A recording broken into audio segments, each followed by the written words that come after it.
gonflé parce que je pouvais pas jouer à la play quand une camarade revient des chiottes et tabasse la porte. Moi mais vraiment avec de la bave qui coule de ma bouche, je lâche que la vache du champ d'à côté veut apprendre des maths comme nous quoi. Mais y a un verre qui me bouffe la tête quand je repense à cette histoire. En fait la punition que la prof m'a foutue pour bien s'assurer que cet après-midi pas de GTA 5, elle m'a fait un de ses effets.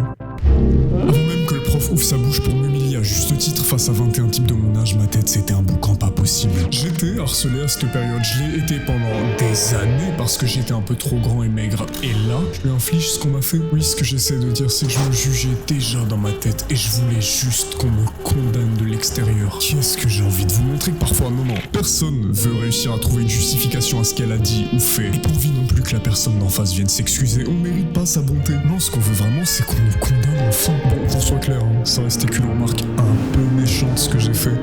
Qu'est-ce qui se passe quand on fait bien pire? Est-ce que vous voulez la réponse? Demandez à Isayama ce que c'est que sa scène préférée. Demandez à Isayama qui c'est son personnage préféré. Oh.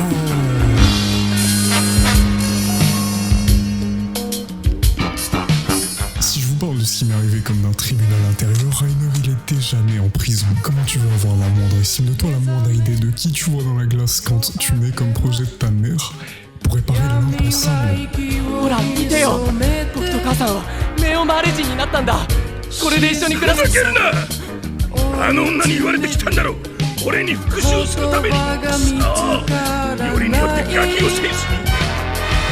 Et quand il sort de chez lui, on lui dit « Prouve-moi ton humanité, casse-toi, tu es des milliers de personnes. En attendant, on va te mettre un brassard pour que tout le monde comprenne bien que t'es pas comme les autres qui habitent ici. » Rainer n'a pas de chez soi.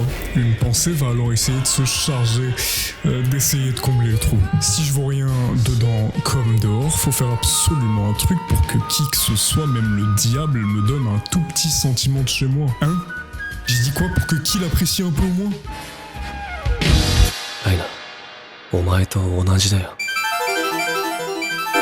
Donc là je suis en train de vous dire que c'est dans cette cave que le diable de toutes les personnes donnerait un sentiment de chez soi à Rainer. Moi j'affirme.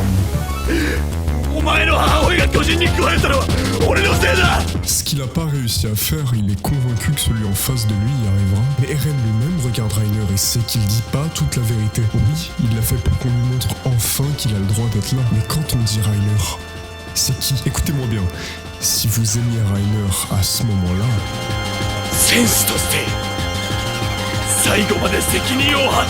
Ou encore à celui-là. Ou encore à celui-ci. Vous aimeriez qui? Dans ce passage, vous auriez aimé un soldat qui est une pâle copie de Marcel. Dans ce passage-là, vous auriez aimé un guerrier qui a pour seule vocation, qui a pour seule identité d'être le bon toutes ses maîtres suprêmes. Mais dans ce passage-là, vous auriez vraiment aimé quelqu'un de particulier. Le coupable, un traître qui a vu un démon offrir une patate à un instructeur pour l'avoir dans sa poche, qui a vu un autre démon qu'il a une folle envie de marier, qui a mangé à leur table et qui a vu Bertholdt dormir dans des positions absolument maudites avec eux, pourtant il a quand même essayé de choper Eren pour se barrer avec. Et malgré tout, je l'ai bien dit, c'est pas Rainer le diable dans cette histoire.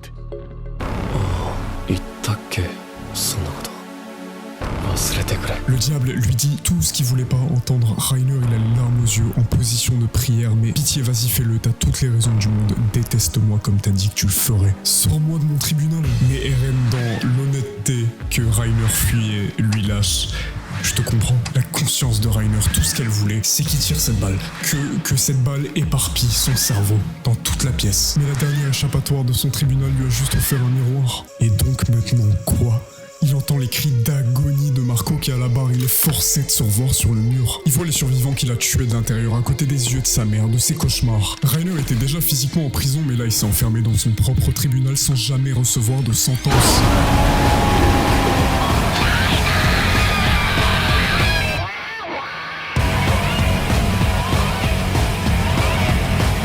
Jusqu'à cette scène, son tribunal pendant tout ce temps lui a fait comprendre à quel point c'était une merde. Et là il y a Falco qui passe à 2 doigts d'exploser et il le sauve. Et celui qui voulait que lui mettre des droites quand ils étaient petits, qui gagnait son 1 contre 1, puis comme d'hab quelqu'un est venu aider Eren, donc Rainer est allé l'aider. C'est 1000 fois plus violent que mourir parce que son corps qui agit presque instinctivement. C'est lui qui comprend que s'il est encore dans ce tribunal, c'est qu'il est encore toujours responsable. Dans ma tête, il y a un parallèle terriblement évident, c'est Judas qui a trahi Jésus. C'était le sosie de Rainer jusqu'à ce moment-là. Un homme qui, face à sa faute, voit plus qu'une solution. Mais là, Rainer il ressemble un peu trop à un autre type qui a tout autant trahi le Christ.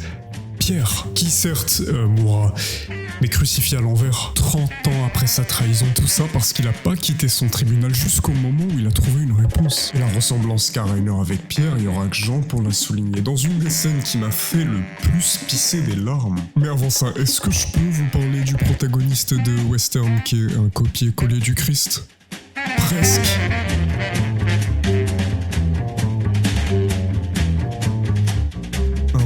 De sable avec des primes sur des types qui tirent à vue et au milieu des balles, il y a celui qui vous fait comprendre que ce désert, oui, c'est du sable comme n'importe quel autre, mais pas vraiment.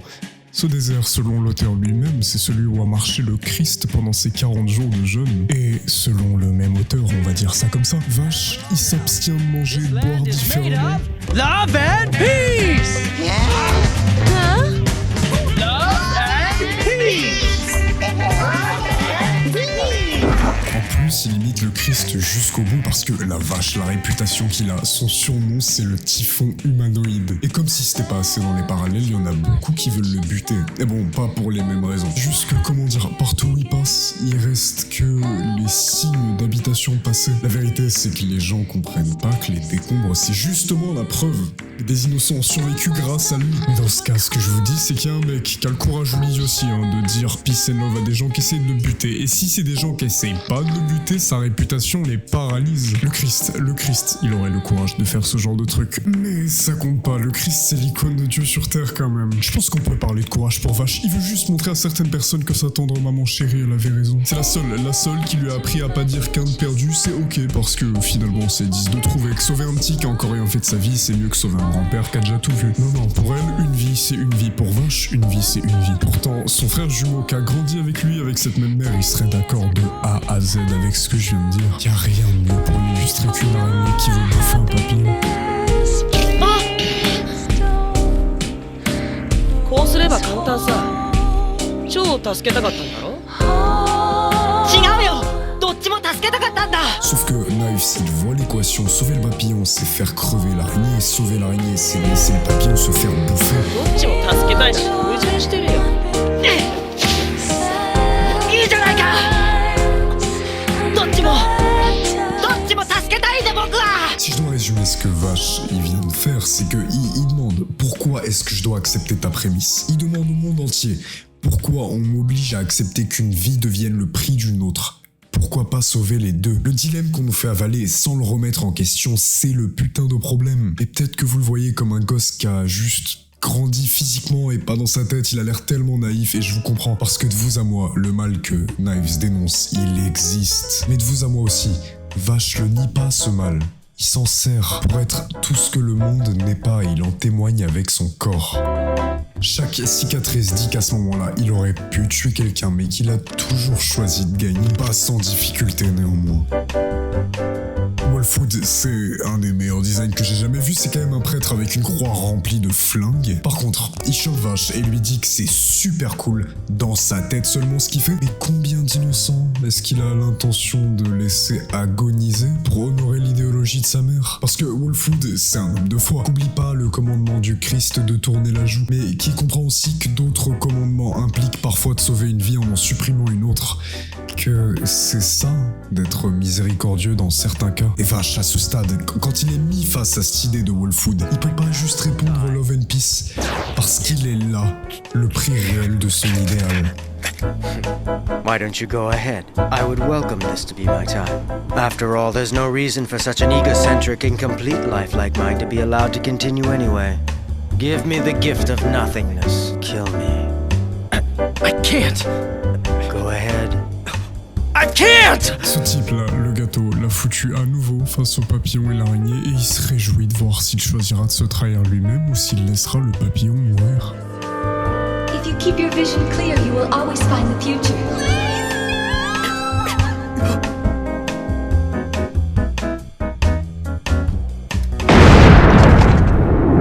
Y a pas une seule seconde où il se dit « j'ai sauvé mes amis ». Ce qui se dit seulement, c'est « J'ai tué. La seule chose pour laquelle je me battais, tant avec moi-même qu'avec mon propre frère, je l'ai brisé de mes mains. J'ai trahi ma mère, exterminez-moi. Et là, il y a une foule pour confirmer ce qu'ils pensent. Elle voit un cadavre à côté de Vache et se dit « Putain, c'est nous les prochains ». Il pourrait rétorquer qu'il l'a fait pour sauver Meryl et Millie. Certes, devinez quoi, il s'en fout des gens. Le cadavre devant lui sert qu'à lui prouver qu'il a fait un choix. Il a sauvé le papillon. Juste, contrairement à Rainer, sa faute ne devient pas vraiment sa corne. Mais du coup, pour vous dire ce que sa faute devient vraiment, je vais juste vous poser une question. Et si vous saviez pas que vous aviez commis une faute ?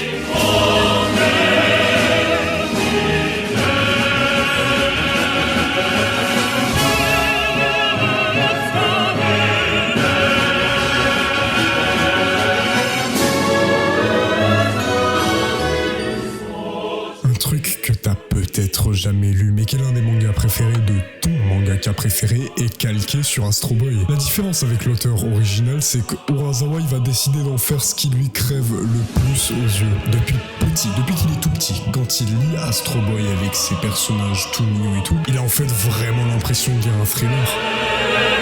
C'est un enquêteur qui a beaucoup de mal à décrocher de son travail. Il a une femme, mais c'est presque un mythe. La dernière fois qu'ils ont passé des vacances ensemble, il s'en souvient pas alors qu'il devrait. Parce qu'il a pas le cerveau d'un humain. Et comme tous les autres robots dans ce monde, il a un seul mantra par lequel il vit, ne pas tuer les humains. Il a pas le droit, il a physiquement pas le droit. Et pourtant, dès les premières scènes de crime avec la mort d'un des 7 robots pour lesquels le monde entier serait prêt à pleurer, mais aussi avec la mort d'un activiste pour le droit des robots, Gesicht il pète un câble. Parce qu'à votre avis, un robot policier qui a une routine et une femme robot et des amis humains et robots, qu'est-ce que vous pensez qu'il peut faire d'autre ? Eh bah, il peut comprendre en te regardant à quelle heure t'as eu ton dernier repas. Il peut comprendre si t'étais avec ton dealer il y a 10 minutes et le trajet exact que vous avez fait. Pourtant, avec ces scènes de crime, la seule trace qu'il a à chaque fois, c'est qu'une tempête est passée peu de temps avant la mort de la victime. Pas de cheveux, pas d'empreinte. Une tempête, c'est très étrange, mais allez, on pourrait encore dire que c'est la nature qui est particulièrement méchante. Mais ensuite, il voit ça dans la mémoire d'un robot qui est mort après une tempête. Tous les cadavres dont j'ai parlé, ils ont ces cornes enfoncées dans leur crâne. Gesicht avait déjà bien compris que c'était un cas qui allait l'empêcher de se reposer. Et je dis bien ça, et pas stressé. Parce que c'est qu'un robot. En attendant, ceux qui lui ont donné des droits tombent, ceux qui les exercent dans la paix tombent avec. Et parmi eux, il y a Brando. C'est un robot qui a fait la guerre à d'autres robots, certes, mais maintenant c'est surtout un catcheur. Et pas n'importe lequel, le plus connu sur Terre. Gesicht aime trop Brando, il est absolument adorable, ils se comprennent trop bien parce qu'ils sont tous les deux mariés. Gesicht le comprend juste un peu moins quand il le voit promettre à ses enfants des vrais qu'ils iront au zoo. Encore moins quand il dit que la parole d'un homme est faite pour être incassable. Mais le même jour, Brando, il pose un regard incompréhensiblement doux sur sa femme robot, sur ses enfants aussi. Il sort de chez lui avec un sourire que j'ai pas compris quand j'ai lu pour la première fois, avant de se rendre en face à la mer, enfiler son armure et attendre quand une tempête arrive. Et il la laissera plus tuer d'autres de ses amis. Quand Gesicht se rend compte de ce qui se passe, il fonce avec le rival catcheur de Brando sur les lieux pour lui supplier de transmettre ce qu'il voit. Il y arrive tellement brièvement. Parce qu'alors qu'il veut froidement, robotiquement, juste montrer ce démon qu'il a affronté et qu'il a failli vaincre, il y a ceux à qui il a fait une promesse qui occupe tout son espace. Il est pas allé au zoo avec eux alors que la parole d'un homme est censée être incassable. Mont Blanc, cette chose à tuer et pas venger non plus. Il a juste tout coupe. Un robot qualifie cette coupure de douleur infinie. Depuis, ses enfants l'attendent et le monde entier se rend surtout compte que ce qu'ils ont perdu, c'est certes une star internationale, mais surtout une figure paternelle qu'on souhaiterait, mais à tous ceux qui n'en ont pas. Gesicht voit ça et voit qu'une solution. Une haine tellement forte qu'elle arrive à faire ce que les robots ne sont pas censés faire. Gesicht, c'est trop un détective hors pair pour pas voir le trou dans sa propre tête depuis Mont Blanc. C'est comme si depuis tout ce temps il se résistait à lui-même. Puis là il se rappelle d'un truc, c'est que ça a pas vraiment commencé avec Mont Blanc, ni avec la mort de l'activiste. Mais ce trou en fait il a commencé avec la mort de ce robot random et le coupable. Ce que je vous ai pas dit, parce que Gesicht lui-même il se dit mais on se fout de ma gueule, c'est que ce serait un humain.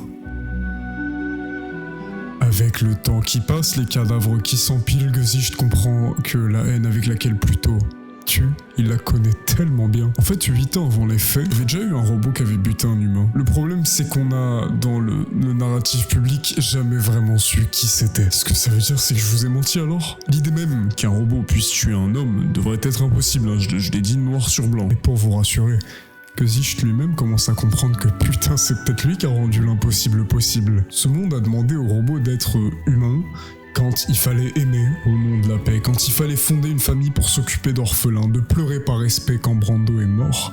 Humain pour comprendre en somme la douleur, la joie, la haine. Et quand il fallait aller à la guerre, il fallait obéir et redevenir des armes faites pour détruire des leurs. Puis une fois la guerre finie, rebelote, Montblanc doit oublier toutes les carcasses robotiques qu'il a empilées et retourner jouer avec des gosses dans les Alpes. Gesicht y retourne à son travail et à sa femme, il a qu'à oublier lui aussi. De toute façon, c'est fini la guerre, il y a la paix maintenant. Et si je disais que Gesicht comprend la haine qui exhibe plutôt avec ses tempêtes, avec ses cornes, c'est parce qu'il se rend compte que tous autant qu'ils sont, ils ont appris à être humains. Regardez la gueule de Montblanc quand il dit à Brando combien il en a tué. Ou juste regardez ce qui est arrivé à Brando. Les robots, en comprenant d'abord très intellectuellement, très froidement, c'est des machines, ce que sont les passions, les ont traversées. Et ont appris à devenir humains. Plutôt pour vous, c'est peut-être pas celui qui l'est le plus, celui qui dans ses veines métallisées a de la haine en barre, qui coule et qui fait que quelque part, il ressemble à un Achille ou à un Sasuke. Plutôt, il ne tue pas malgré sa haine. Tous ces meurtres, c'est parce qu'il n'y a rien de plus humain qu'un sentiment qui déborde pour noyer les autres. Et si vous avez répondu oui à la question que je viens de vous poser, c'est parce qu'il y en a un autre à qui on empêche de savoir qu'il l'est tout autant. Celui qui, en regardant dans l'œil de la tempête, peut voir le sien. Gesicht t'a tué. Pourquoi il sait plus, comment exactement il sait plus non plus, mais c'est lui ce robot d'il y a 8 ans. Et pourtant, c'est seulement en se foutant dans son tribunal intérieur qu'il comprend à quel point seulement il est humain.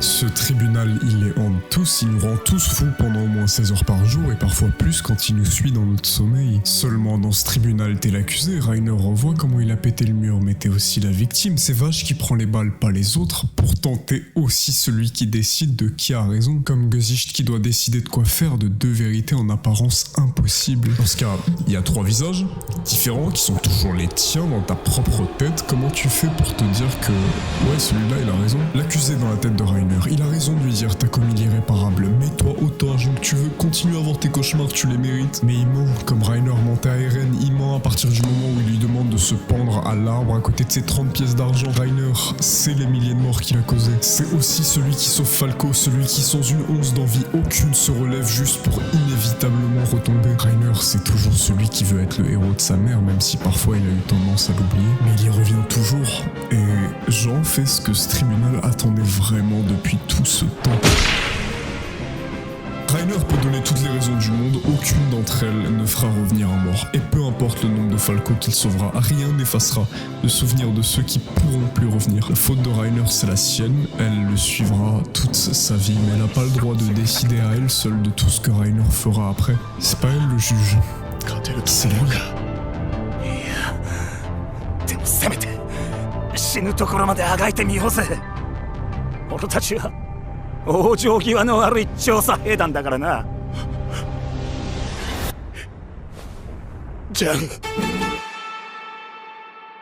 Mais parfois on se prend pas, cette pêche, et la faute, elle descend de la barre pour s'asseoir au fond, au centre de la pièce, et de rendre un verdict à la place de la personne. Vache, sa faute, elle lui dit qu'il a tué un homme, et que toutes ces balles qu'il a mangées au lieu d'en tirer, que ses cicatrices empilées sur son corps pour pas en foutre une seule sur celui des autres, que toutes les fois où il a refusé de choisir entre le papillon et l'araignée, c'était pour rien, cette seule balle a tout bouffé. Mais tous les idéaux, tous, ils existent dans un monde qui veut les détruire, qui veut juste leur prouver qu'il est plus fort qu'eux. Et elle est là, la différence avec une utopie qui viendrait de la tête d'un mec qui a grandi que physiquement. C'est que l'utopie, elle tient seulement dans un monde qui accepte de jouer avec ses règles. Mais l'idéal de Vache, il n'est pas utopique.